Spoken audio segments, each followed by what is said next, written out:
Welcome back to New Amsterdam Radio, the podcast for creatives. It is I, the mayor, Flobo Boyce, in the mayor's office. Hang with people who are doing the dang thing. And if you are a long-term listener of New Amsterdam Radio, you know how much I love racing. You know how much I love F1, Drive to Survive. I can't do it myself because I'm terrible at karting games. But my guest today has something that is next level. The CEO of Emotional Ideas, Joshua Nelson, has an idea that's going to mix racing with esports. Talk to me, Josh. How you living? Hey, what's happening, man? Happy to be here, man. Oh man, it was trippy because I actually had an esport guest on my show because I do a sports casting. I'm a Yeah. caster for Rocket League, and I guess on LinkedIn they had liked one of your posts about what's known as battle racing. What is that, brother? Talk to me. So, to keep it simply put, battle racing would be the world's introduction to combat motorsports. And the way I look at that, simply saying, it's basically like Mario Kart in real life, but as a professional sport. And so we're excited to blend those two worlds of gaming and motorsports to kind of create this new hybrid industry vertical that we're calling battle racing. The name may change a little bit over time, but at least we're introducing the new category, and battle Sure. racing is that new category. So walk me through this a little bit. Take a step back. I love the idea. I love the idea of racing with your friends because here in Los Angeles we have like the go karting, indoor electronic go karting tracks. I love Yeah. playing with the games, but that could have been a cool idea, and then you could have gone off and did something else. What made you decide the moment going, no, wait, this is something that people can do. Let me get a team together and make this a possibility and reality. Well, let me rewind back to 2014. 2014 is when I first started working on this idea. Here in Memphis, where I'm born and raised, we have a local entertainment center by the name of Putt Putt Golf and Games. Yeah. And they have like a go-kart place. You know, it's the old gas go-karts, but I was going go-karting back then, and I was stuck behind the person that's in front of me. You know, I was just like, with go-kart, it's kind of this strategy of trying to overtake. When it's the Yeah, best that's probably opportunity. me. I was probably Yeah. taking my sweet time. You try to find that perfect time to overtake, to pass them. So in actual racing, when you're going around those corners, you kind of want to look for opportunities and gaps to get past them. I just couldn't get past me. The guy was too good. And I was like, man, what if I could like take a page from Mario Kart and throw a turtle shell at this guy and like slow him down? And when I got off the go-karts, I just kept thinking about it. And I was talking to my friends and family, and I was like, well, since you can't seem to stop talking about it, maybe you should be the one that make it happen. So I started looking into like how laser tag technology works, how motorsports works, how go-karts work, electric go-karts. And I started to kind of formalize a concept and theorize how this could be not just fun, but be competitive as an actual new category of esports. And so as I started kind of defining into that, I started to look into why Mario Kart wasn't a esport today, like, NBA 2K or Madden and things like that. And so as I started kind of studying that, I realized the randomization of the power items made the game a game of chance versus a game of skill. And so as I started to look into like the power items, racing, how NASCAR works, Formula One works, I said, wait a minute. We have a whole new opportunity to create a whole new way to race that's built for drivers, but designed for gamers. So that's where battle racing came. I had the pleasure of visiting Memphis years ago. My mom retired from work, and we took her to Graceland. So I was out there for a week. Went to that Giant Bass Pro Shops. There's a fudge shop in there. It was great. But I understand, especially in the Mid-South and the South, how important racing is, right? It's part of the culture, part of the fabric. Hopefully it could be a bit more transcendent than some of the regional stuff. But I guess the question I have is, yeah, there's a video game set, but the stereotype for video gamers that they are very indoors. And there's a racing stereotype, and there is depending on where you're from, either if they're super rich or of privilege, or it's kind of like dirt racing where it's kind of like you and your boys go out. What's the challenge about getting those two worlds together in the same room? Well, I think first it starts with identifying the issues within each current industry. Well, motorsports have admitted that they're trying to reach the younger and minority audiences. And of course, they have an aging fan base. Formula One is doing better with reaching a younger audience. But NASCAR has been, adamant about trying to find ways to reach not only the youth, but minorities. But then on the other hand, you look at gaming and you realize that gaming is making more money than movie and music industry combined. And the minority and younger audience are doing that. So I said, okay, I've also learned that millennials love experiences. So they're willing to come out of the home if it's an experience that's worth their while. So I said, okay, well, we got the perfect recipe here to create a whole new cake of experience. And so the way we plan to blend those two worlds is that every sport was fun before it became competitive, right? Right. So we said, why don't we take that same energy as online gaming and bring that to an environment where individuals can use their gaming skills against someone that has driving mechanics. And that would kind of, I would kind of say, level the playing field. And we want to do these on recreational commercial go-karts. So in your local city, in your local place. So versus you having that, barrier to entry, we have to buy this expensive go-karts, your parents have to fund your experience just to be a part of this. Now we're creating a new atmosphere where we can say, okay, you can go to your local battle racing entertainment center in your city, learn how to race, participate in like the recreational league for the general public, and be the best battle racer in your city, state, country. So essentially taking that opportunity, but putting it in something that's easily more accessible, like a local go-karting center, and then allowing this sport to take off from there. So that's kind of our way of kind of introducing that. But having the whole point system and ranking metrics that you would typically get when you have online gaming, that same type of competitive feel, but bringing it to a place that doesn't know it as much as gaming, kind of loves that realm of competition.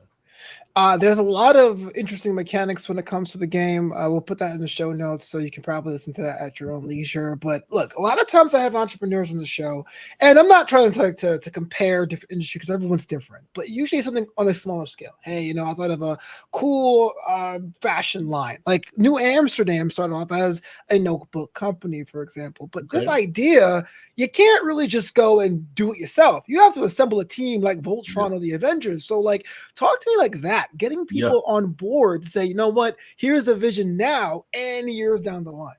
Yeah, that's interesting, man. Because when I first started working on this, a lot of people look at you crazy when you say, hey, I'm going to bring Mario Kart to life. You want to join? What? Yeah, exactly. Does Nintendo know about this?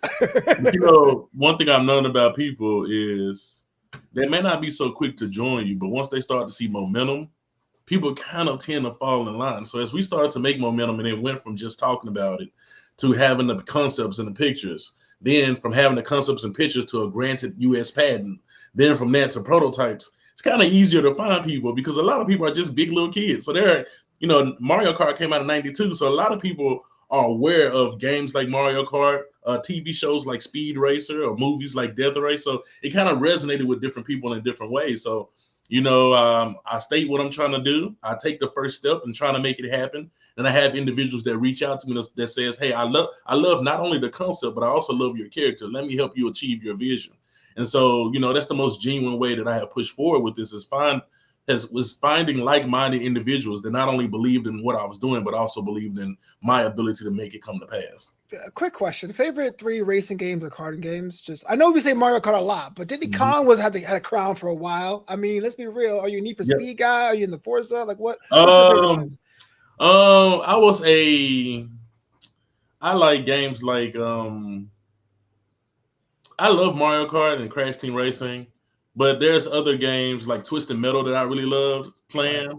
Twisted Metal was pretty cool to me. I like the TV shows like Speed Racer. I was just like, why we can't do that in real life? So right. But as far as like games, Twisted Metal is one of the biggest ones that come to my mind. I played Crash Team Racing. You have like Sonic Team Racing. Sonic has a version of it. Disney just came out with their own version of it called Speedstorm. So I feel like all through the years there has always been some form of like a combat racing game. And I was like, yeah, that needs to happen in real life. People would definitely watch it. If you don't blow up, no blowing up. It's all simulated. it's all simulated. It's funny because even if you've never played or seen a karting esport or video game in your life, boys of a certain age always want to be the fastest. They want to get some new shoes. They always want to run. I thought it was pretty cool. So, okay. So you have the idea, you have the concept, you assemble the team. Emotional ideas incorporated. First of all, brother, tell me about the name. And second of all, how has that grown as being the CEO of that company? Say it again. What's the last part? How's that company grown since we've taken on? Well, let me start with the name. The name Emotional Ideas is that we say that we have innovative ideas driven by emotional passion. As you know, you can't just, if you're waiting for everyone else to believe before you believe, you're probably going to give up. And so we believe that all of our ideas come from emotional passion. And when people hear the word emotion, they always think of the negative side of emotion. But that's a positive side of emotion too: joy, happiness, excitement. And so that's the part of the emotion that we tap into when we come up with these ideas. So Emotional Ideas is really a sports and entertainment technology company. So we take our products, amusements, and amusement rides and games that most people grew up with, and we find a way to make it relevant to the general public again. And so that's why we started with go-karting, making go-karting relevant to the general public. And this thing kind of like morphed into this whole potential $1 billion league type of deal. So, but where we're at today, we've grown so much from where we were. Like I said, I've been working on this idea since 2014. I incorporated the company in 2018. I was able to raise my first seed funding of $300K. Took that and we was able to get our patent granted filed and granted in the same year in 2021. And we had 3 of those patents. Then we turned around and finished our working prototype last year. So where are you in the stages of actually running these? Is it running the events you're on the stage now? Is it perfecting the prototype? Like, what is next for the growth of this particular project under your umbrella? So our goal now is to raise our next round of funding to open a pilot facility. Our desire is to open up a facility like a Top Golf, but for battle racing, a place where you can come and not only watch other individuals race yourself, but be a part of a community that love competition, motorsports, esports, and kind of allow this new type of platform to be a place where we introduce a potential recreational league for the general public. And so the goal is now to find a facility so we can allow people to come demo, try it out, and kind of copy and paste this franchise across the globe. Okay, so I totally understand that. I actually like that idea. I can imagine plenty of date nights or graduations or just Saturday nights. It's like cosmic bowling, you know what I mean? But let me ask a question about like the actual sports side, just for a bit, about the esport thing, or I guess it's a real sport if people actually are actually doing it. But the esport, that's what it's hybrid, yeah. Is it going to like? How would you like divide that? I know it's kind of a jumping down the question. Is it by like ECC? Is it by weight? Is it by age? Like, how would you divide the levels of skill when it comes to a battle racing circuit? Well, what I love about gaming is that whether you're 90 or whether you're 12, you just sit down with the gaming controllers and we start. I think the only requirement we have for battle racing for recreationally is that you have a correct height and then that you're of at least 12 or 13 years old. If you're within that realm and you're able to get on a standard electric go-kart, then you're able to compete in battle racing. So, it's not about weight, height, or age, but simply safety requirements of height and age so that we know that you can mentally strategize while you race. True. We talk to a lot of entrepreneurs when it comes to like starting their own businesses. And this is like like more like service businesses, how we fall into the luxury trap. We want to out Apple. We want to out Louis Vuitton. And I mean this with all due respect, but what I loved about your current marketing campaign is that it's either it's you or a player that looks a lot like you being like, no, this is the game, get in, do you have what it takes, pointing to the camera full force. What was the idea between marketing the product and of course going with that kind of like in your face, you can do this, or you sure you can do this type of like mechanic when trying to advertise the product? Well, we recognize that you don't have to force people to do something that they enjoy doing. So people love playing video games. People love competing. They love sports. So let them know that this is a new version of that. Who wants to be first? So I think a lot of people have dreamed about, again, playing games like Mario Kart in real life. So letting people know that this is no longer a dream, that this is reality. People got excited. And, we have a long wait list of people that's waiting to come battle race that want to show what they have. Matter of fact, I've been kind of shopping this theory around that I have like this perfect commercial. Now, we've kind of seen it in that movie Gran Turismo. Have you seen that movie? Oh, yeah, absolutely. Yeah. So I think my concept is the perfect opportunity to showcase that in real life in some sense, because we want to take the perfect scenario of taking a professional driver versus a professional gamer. See, what esports has showed you, I don't know if you're familiar, but NASCAR has, they own iRacing, which is, an esport or eSim racing league. Well, apparently, professional race car drivers were able to race gamers, and a lot of them lost. The eSim racers did better than the real drivers. Well, let's flip that narrative, though. Let's put them in real cars and have gaming strategy. So when you look at the way battle racing is presented, I always ask people, who do you think is going to win? The guy with driving mechanics and experience, or the guy with gaming strategy and skill? So we're kind of tossing it up to see who that comes down to, but that's the type of atmosphere we want to introduce.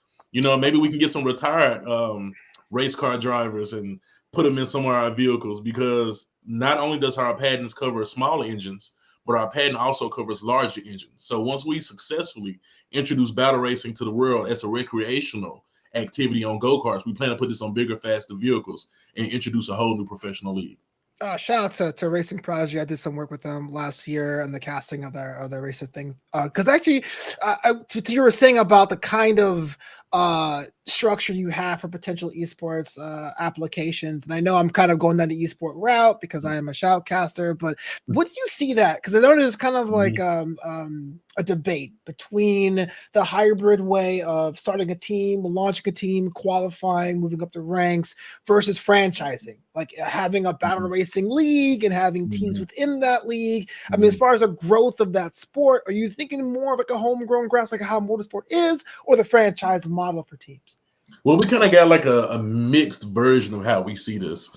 I kind of divide the two worlds into recreational and pro.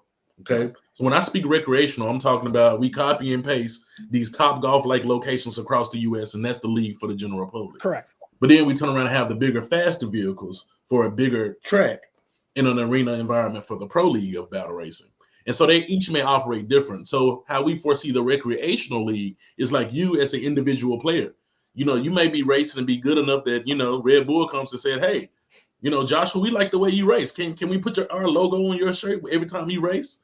And you kind of started your own, you know, you are the influencer for battle racing. You are the racing candidate that is kind of, you know, growing and marketing that sport. But on the pro league side, we would like to follow more of a team model where teams pay for the fees and then they find their drivers and pay their drivers, so on and so forth. So we kind of want to keep some similarities. They say if it ain't broke, don't fix it. And I love NASCAR's revenue model. We just need to make it more interesting.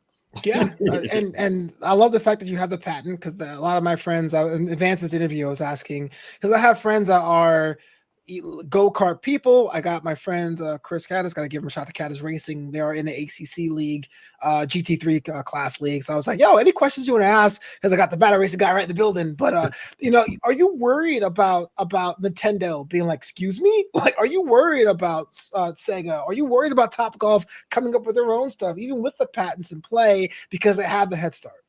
Well, I would say I'm not worried. I'm actually anxious. Excited because again, I own the patents of having gaming tech on real moving vehicles here in this country. So, you know, I see a future where we can do a licensing deal with Nintendo and bring their actual Nintendo software on our hardware and allow it to be introduced. You know, when a lot of people look at what I'm building, they don't really realize that our technology is a gaming console that attaches onto off-shelf electric go-karts. So we just simply take an off-shelf go-kart, take off the steering wheel, body shell, and we'll attach our custom body shell, custom steering wheel, display screen, sensor tech, rear view cameras, and then now transform the traditional go-kart into a battle console. And with that battle console, we can now play any or bring any type of racing experience to life. So I would love to one day work with Nintendo. So Nintendo, I'm waiting on you. Where you at? What has been the most challenging thing? How's this journey's been so far? I would say funding this idea. Next year, I will be going on 10 years, a decade working on this. I started working on this when I was 21. So 21, you know, black guy here in Memphis, I don't have money. You know, I'm trying to figure out how life works, you know. Right. But I've been fortunate enough to, use my credit cards, refinance my home, had some angel investors that come on board. So I say the biggest thing is really funding the idea, because I have a project that seeing is believing. You know, when I talked about it for years, people was like, yeah, right. So now to be able to say, oh yeah, I got it right here. You want to come see it? Want to come race it? That's a better feeling. So funding has always been a big thing. And then people believing in you as well. You know, I recognize that a lot of people that don't have self-confidence are easily, quickly dissuaded from their ideas. And I tell people, where if you're easily dissuaded from your own ideal, well, maybe you didn't believe in your ideal enough. Because innovation, you're telling people that you found a better way to do something. Where innovation is not always easy, you know, to showcase. So just going from talking to doing, that was a big effort. And with that, I realized that a lot of investors or VCs, they say we see ideas all day long, but can you execute? Right. And so, you know, that was one of the biggest things. It's like, okay, they say you can go faster by yourself, but you can go further with others. So that was that last leg, I would say, is finding other individuals that not only believed in the project, but believed in me, even in the ups and the downs, to keep going. So Well, it's just interesting for us because the scale is so massive. Like it's not like an app where you can say, "Hey, look, check this out." You literally have to go to right. a space and put down the well, what's the official name for the pads? I won't call them speed pads. The things in the ground. Landmines. The landmines, right? You actually have to lay those down on the track and test and retest. I mean, did you have a track? You built one for this? Like, what is that? Did you have a lab? Like, what does that look like? So I had partnered with a company by the name of Prefix. Been talking to them for years. Got really good with the family and the owners, and they really loved the idea and worked with me to help get this thing built. So they are a small, they're a manufacturer, but these products can go anywhere on the streets. You know, we rented out tracks to test it out places. We ran it outside. So, you know, the only next logical step is to get my own facility. Yeah. And I know you don't got to tell us now because that's proprietary, but like, is there another sport in the offing for Emotional Ideas, or this is kind of like the main project right now? Well, right now this is our forerunner. Okay. This is our, but we have other ideas in the think tank as well that kind of help. Again, this is amusement attractions, sports, games, products that most people grew up with. So we have a wide bag that we can reach into. So, like I said, sports or entertainment technology. And so, yeah, we got some ideas of things that we think we can revolutionize. I'll tell you this, the photo booth. That's one of the things that we're going to revolutionize most likely next. We have a huge idea of how to make that special next. Oh, wow. Coming soon. And can someone like buy in now? Is crowdfunding a thing right now? Is that something that you're looking towards? Well, right now we don't have a crowdfunding campaign, but I say, you know, we have tried things like that in the past. You know, it's different red tape with crowdfunding. You know, some investors, bigger investors, don't like when you do crowdfunding, so it kind of deters them. And so you're kind of on this little line. But right now, I mean, if you have pockets, you can definitely give me a call and we can have a conversation. Pre-sell merch is what we gotta do. Yeah. So that's matter of fact, that's what we have right now. We are selling merch. We just started selling merch to support. So and I tell people if they can't purchase merch, then just go on the website and sign up for the newsletter. More people that we have sign up, the more we can show investors that hey, people want to come out and do this. Well, as I record this today, I'm going to sign up right after this one because I feel the passion through the product, man. That says a lot because I have done the show over 200 and some odd episodes, and there's some people that get on there and be like, I got it, buy it, and that's it. But the fact you can tell on the blood, sweat, and tears we're making this a possibility. So on New Amsterdam Radio, we asked some of our guests a couple of department questions to get more about them. As an entrepreneur, man, you could pass if you want to, but why would you, right? Okay. Do you believe as a CEO, as an entrepreneur, do you believe in days off? And if so, how do you celebrate those? You know, I say I believe in days off, but if my wife hear me say that, she gonna say that he lying because he always working. You know he lying.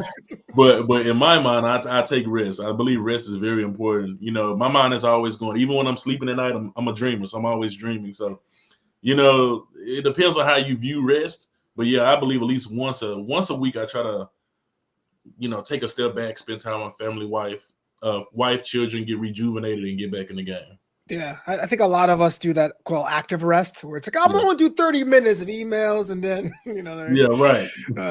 Do you collect something? And if so, what do you collect? I like to collect wisdom and knowledge. I feel like those two things are the thing that I can take with me and I can pass down, and it don't really cost too much. That's true, especially if it's good wisdom, you know. Right. Do you have a travel bucket list, and if so, what's on it? I've never been out of America. I just want to go places.